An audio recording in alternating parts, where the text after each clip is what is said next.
The city of glass and steel remains asleep at 5:30 in the morning. Inside a modest apartment, Ethan Marsden begins his day in absolute silence. He moves with the precision of a man who has practiced this routine for years.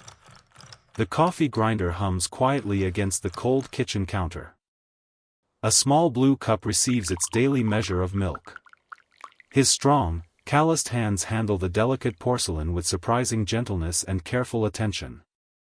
7-year-old Chloe pads into the kitchen, her blonde hair messy from sleep. She climbs onto her usual stool without a single word spoken. By 7:15, Ethan watches her disappear into the elementary school hallway. The heavy maintenance boots on his feet ground him to this quiet reality.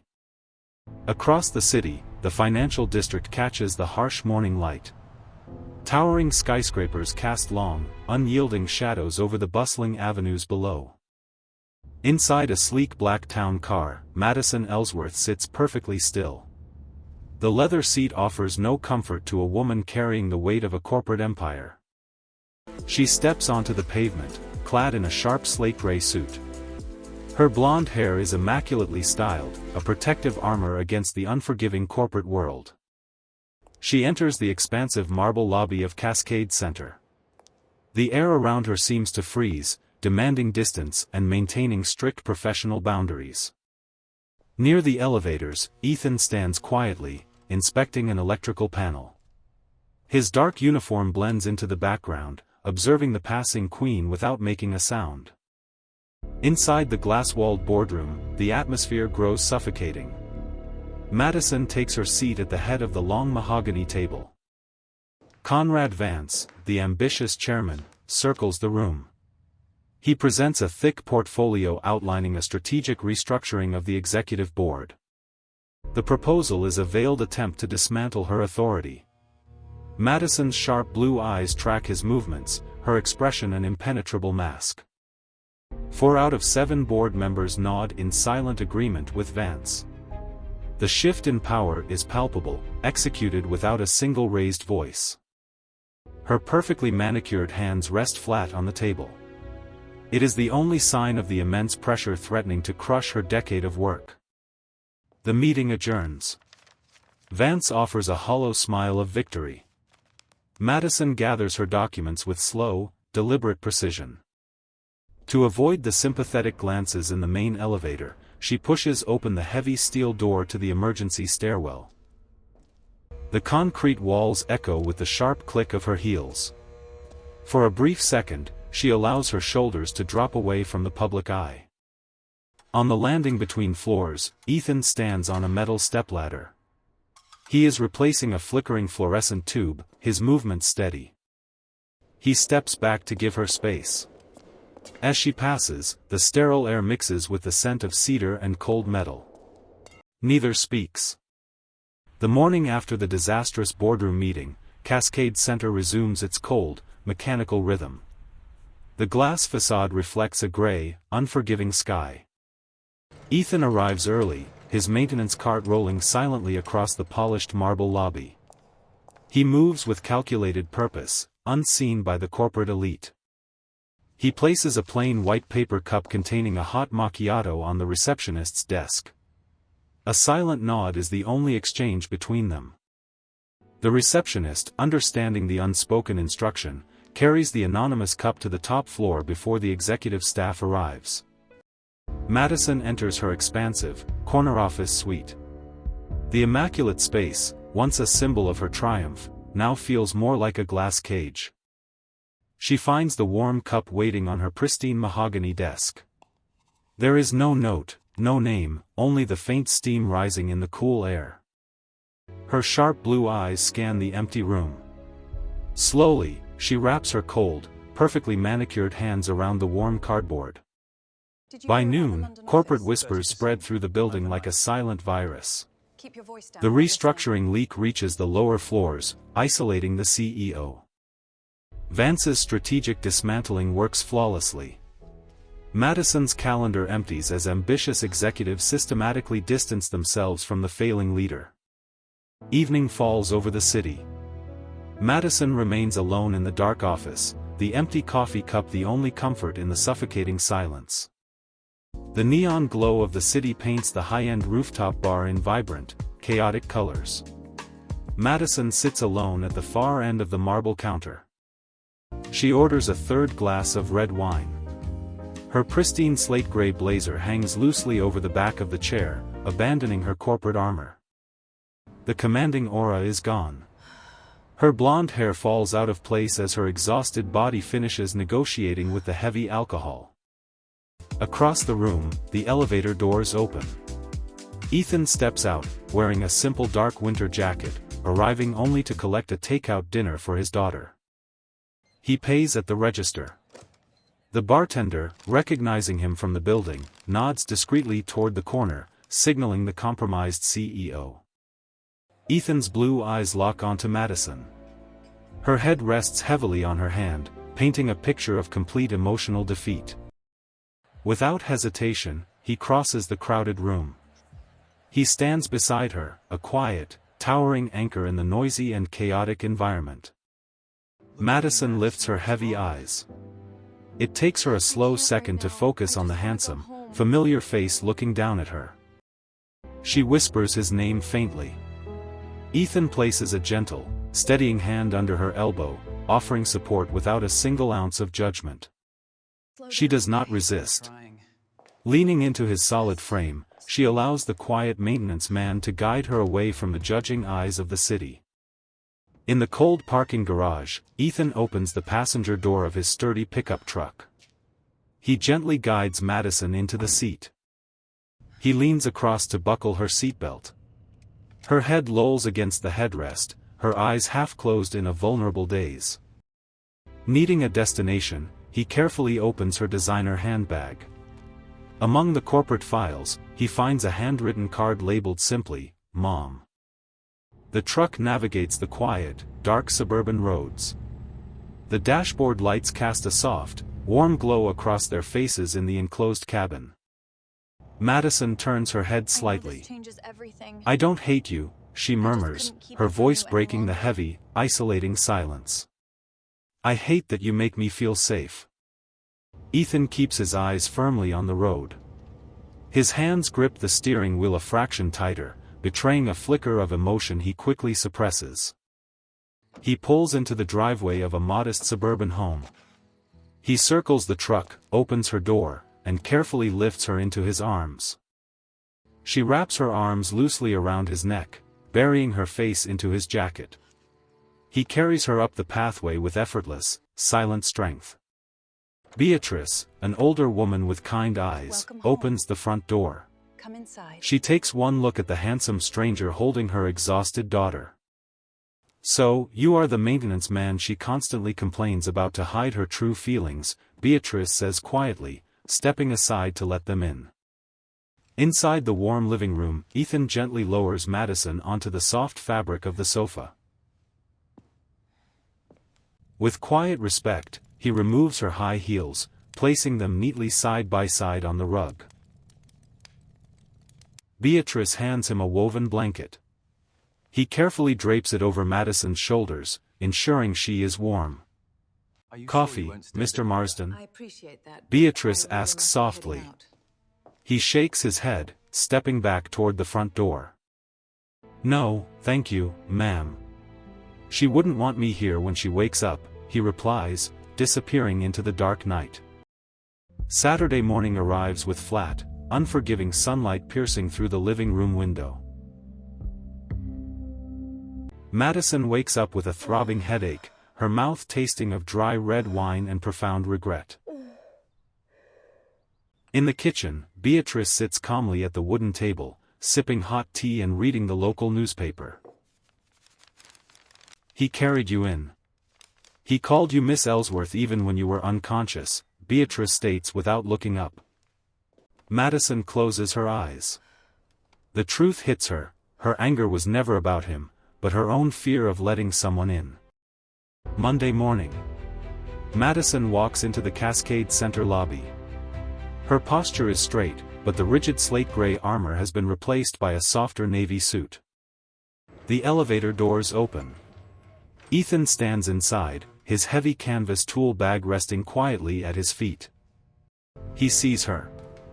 He holds the door open with a steady hand, his face an unreadable mask of professional distance. She steps in.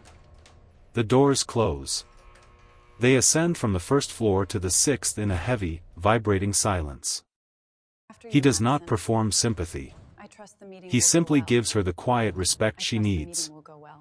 "Have a good day, Miss Ellsworth," he says softly as she exits. Inside her office, the anonymous paper cup containing a hot macchiato waits patiently on her pristine desk. She picks it up.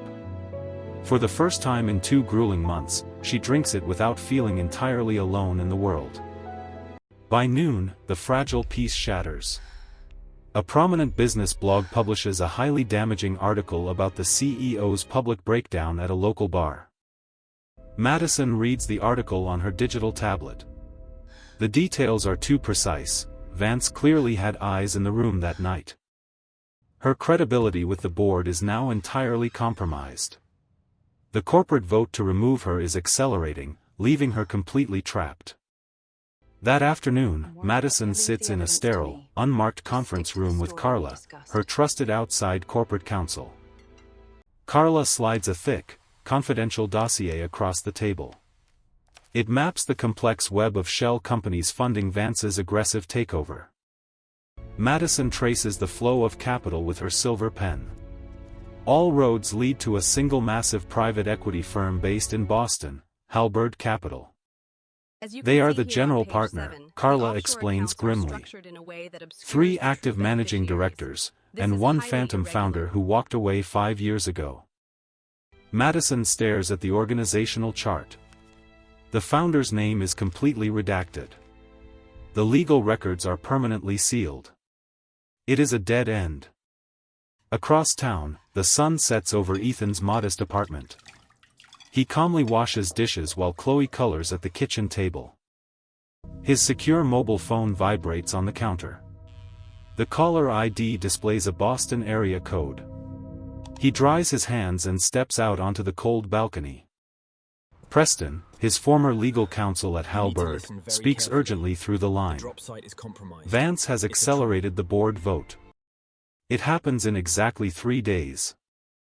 "If you are going to use the veto, Ethan, I need the authorization now," Preston warns over the secure line. Ethan looks through the glass door at his daughter. Using the veto means destroying the peaceful, anonymous life he built for her. He remains silent. Wednesday afternoon. The eve of the board vote. Madison stands alone in her vast office, slowly packing a few personal photographs into a cardboard box. Her perfectly tailored navy suit feels like a heavy shroud. She has exhausted every legal and financial avenue. The battle is lost. Leaving the box on her desk, she walks out of the executive suite. She bypasses the main lobby and presses the lowest button on the elevator panel. The doors open to the basement mechanical room. The air is warm, thick with the scent of oil, metal, and cedar. She navigates through a maze of massive pipes and humming boilers, her high heels echoing softly on the bare concrete floor. Ethan is at the far end of the room, working under the harsh inspection light of a secondary water pump. He stops working as she approaches. He wipes the dark grease from his strong hands with a cloth, waiting for her to speak. Madison stops a few feet away. She does not carry her usual corporate authority. She looks entirely human, and entirely exhausted. "My company is being sold tomorrow," she says quietly. "I don't have the votes to stop it.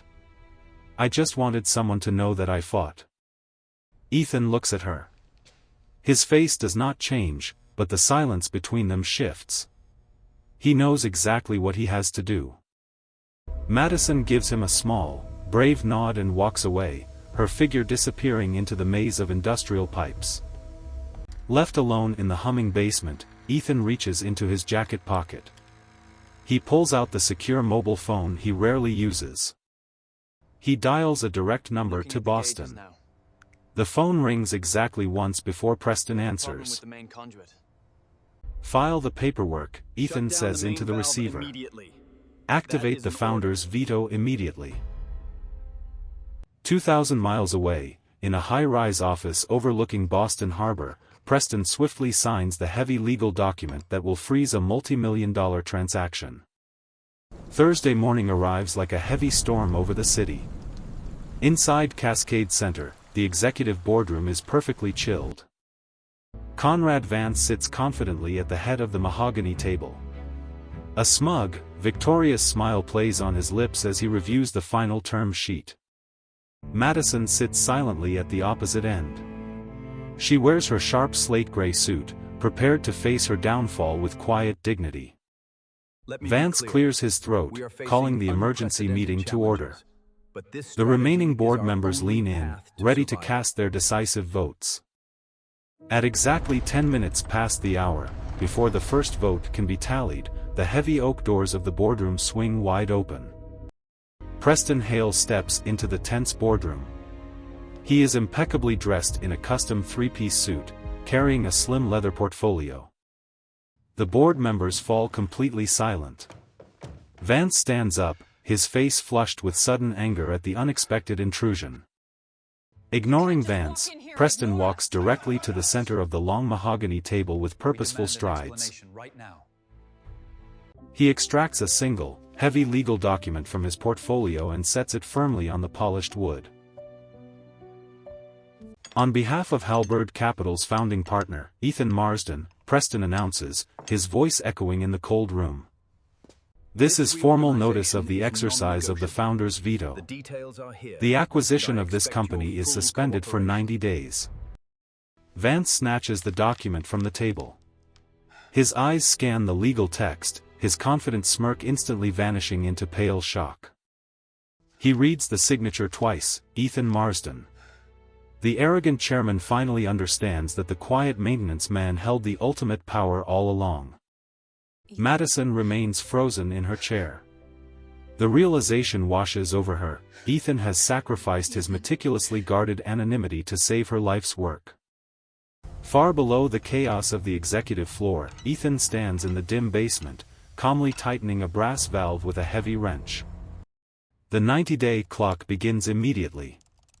Madison does not wait for a miracle, she creates one. Back in her office, the atmosphere of defeat is completely gone. Yes, she picks up the phone, her voice steady and commanding. She begins a relentless campaign, contacting every major institutional shareholder who had blindly followed Vance. Over the next 2 months, Madison travels across the country. She sits in private dining rooms, presenting undeniable proof of Vance's mismanagement. Her fierce intelligence and unyielding determination slowly turn the tide.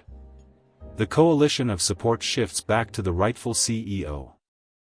As her numbers climb, Vance's grip on the board crumbles.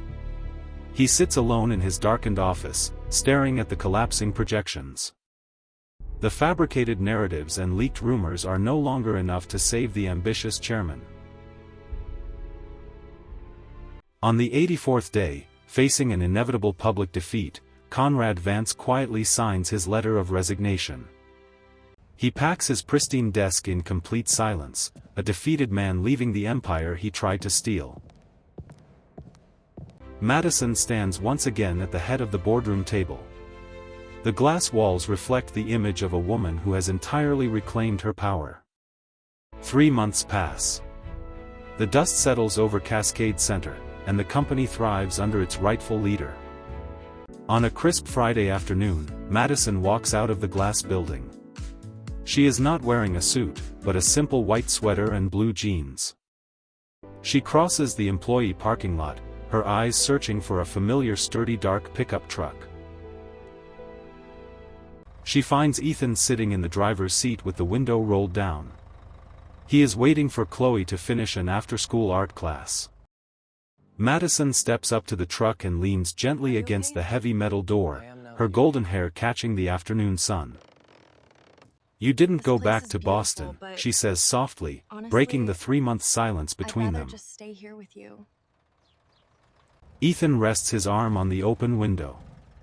"Chloe likes her school here.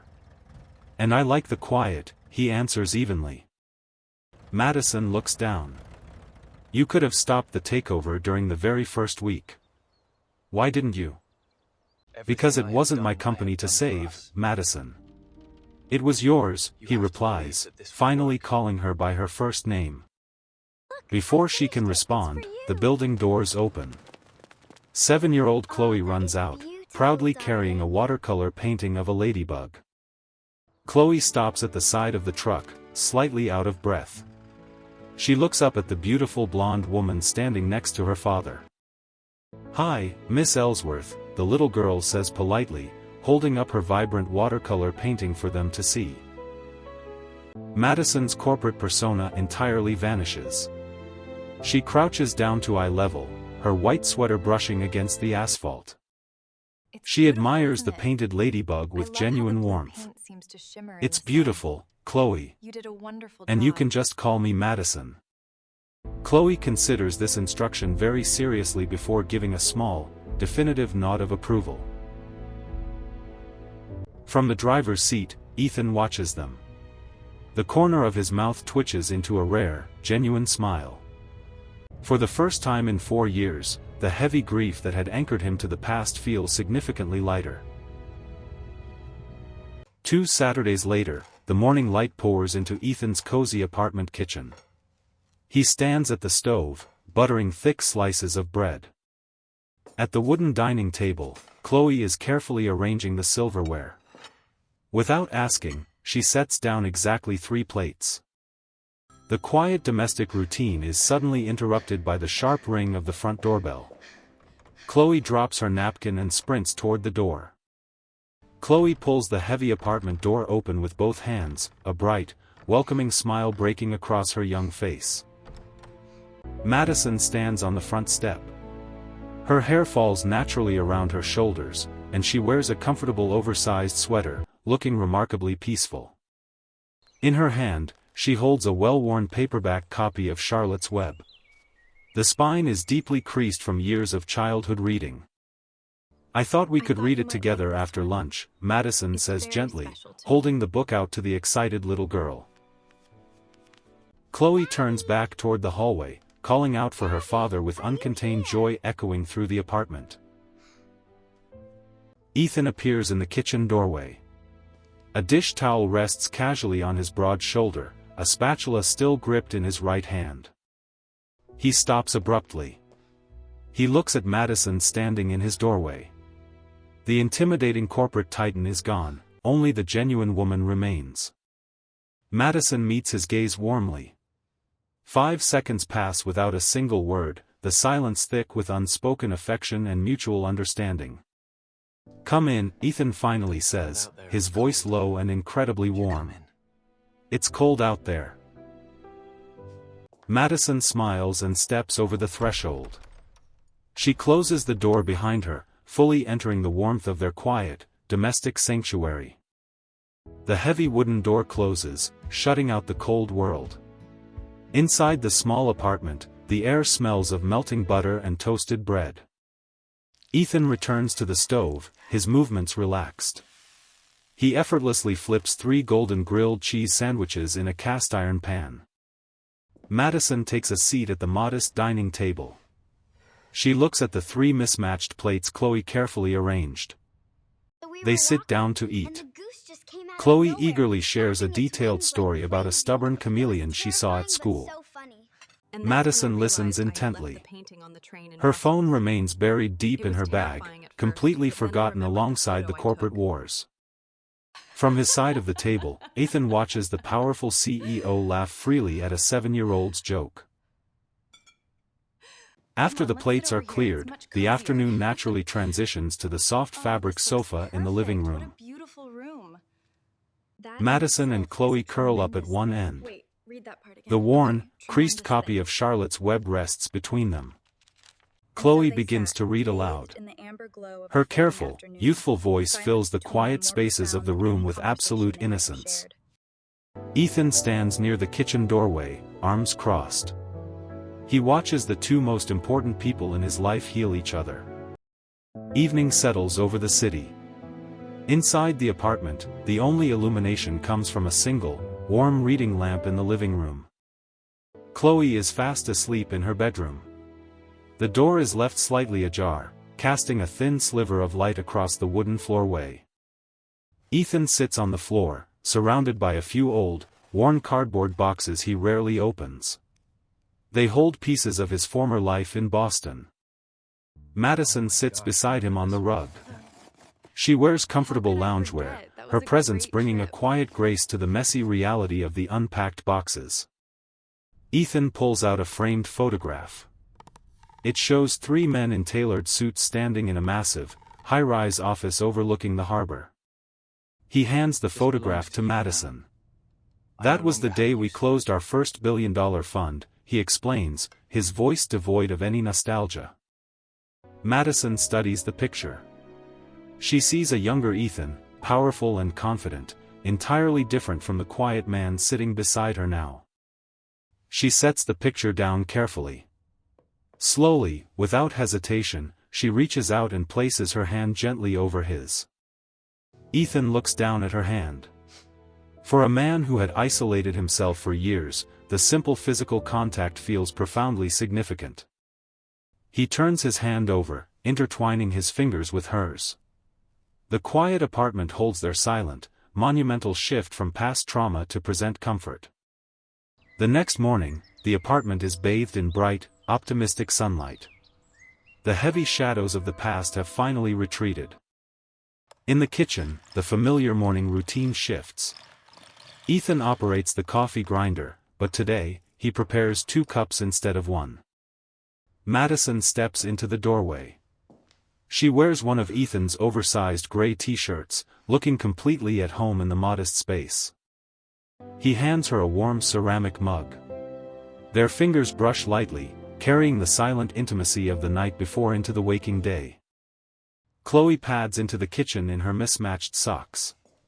She greets Madison without a second thought, accepting her as a natural part of their morning. By midday, the three of them stroll through a sprawling city park. The vibrant autumn leaves contrast with the gray skyscrapers in the distance. Chloe runs ahead on the green grass, chasing a stray squirrel toward a massive oak tree with uncontained energy. Ethan and Madison walk side by side along the paved path. The physical distance between them is gone, replaced by an easy, comfortable closeness. Madison's phone vibrates in her coat pocket. The screen flashes with an urgent email from a demanding corporate board member. Without breaking her stride, she calmly turns the device off and slips her hand into Ethan's. The corporate world can wait. Monday morning brings a completely new rhythm to Cascade Center. The air in the marble lobby no longer feels sterile and oppressive. Madison arrives at exactly 7:45. She moves with absolute authority, her presence commanding respect rather than fear. Down in the basement, Ethan is packing up his canvas tool bag for the final time. The dark uniform is neatly folded on a nearby workbench. He hands a ring of heavy brass keys to the bewildered building manager. His time hiding in the shadows has officially come to an end. He walks out of the mechanical room, leaving the humming boilers and the heavy scent of industrial oil behind him. On the top floor, Madison effortlessly conducts a strategy meeting. The remaining executives listen with undivided, genuine attention. The relentless pressure that once defined her existence is gone. She leads with a calm, grounded vision that no one dares to challenge. After the meeting adjourns, she stands by her floor-to-ceiling window, looking down at the sunlit parking lot. Far below, Ethan leans against his sturdy dark truck. He looks up toward the glass tower, catching her silhouette. Even from 6 stories apart, the connection between them is unbreakable. Ethan nods slowly, getting into his truck to start his own new chapter. 2 weeks later, a small architectural restoration workshop opens its doors in the historic district of the city. Ethan unrolls a set of thick paper blueprints over a heavy oak table. He trades the sterile world of high finance for the honest labor of building. The front door bell chimes softly. Madison steps into the rustic space, taking in the scent of fresh sawdust and old brick. She walks up to his drafting table, quietly placing a plain white paper cup of hot macchiato over his blueprints. Ethan stares at the anonymous cup. He looks up at her, recognizing the perfect, silent reversal of his own past gesture. "I figured you might need the caffeine," she says, her voice light and teasing. In the sunny corner of the shop, Chloe sits at a small wooden desk, deeply focused on her third-grade homework. Madison pulls up a stool beside the little girl, gently pointing out a correction on her math worksheet. Ethan leans against his drafting table. He watches the brilliant CEO effortlessly transform into a patient, loving maternal figure. The workshop is filled with the golden light of the late afternoon. They are no longer isolated individuals, but a firmly rooted family. Winter descends upon the city, blanketing the suburban streets in a quiet, pristine layer of white snow. Inside Beatrice's home, the fireplace crackles loudly, casting a comforting, warm glow across the living room. The holiday season brings a new dynamic. In the kitchen, Ethan expertly carves a roasted turkey while Beatrice prepares the side dishes. The older woman watches him work. Her eyes hold a deep, unspoken gratitude for the man who brought light back into her daughter's life. In the adjacent living room, Madison sits cross-legged on the plush rug, completely engrossed in a massive jigsaw puzzle with Chloe. A bright, melodic laugh escapes Madison's lips. It is a sound that had been entirely absent during her years of climbing the corporate ladder. Ethan carries the heavy platter to the dining table, the aroma of a home-cooked meal filling the space. Madison looks up from the puzzle. Her sharp blue eyes lock onto Ethan's, communicating a profound depth of love and safety. The four of them gather around the wooden dining table, joining hands in a moment of quiet, shared reflection. Outside, the snow continues to fall.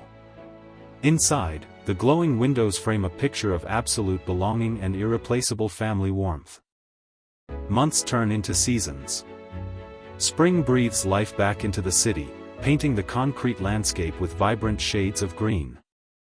At Cascade Center, Madison signs the final legal documents.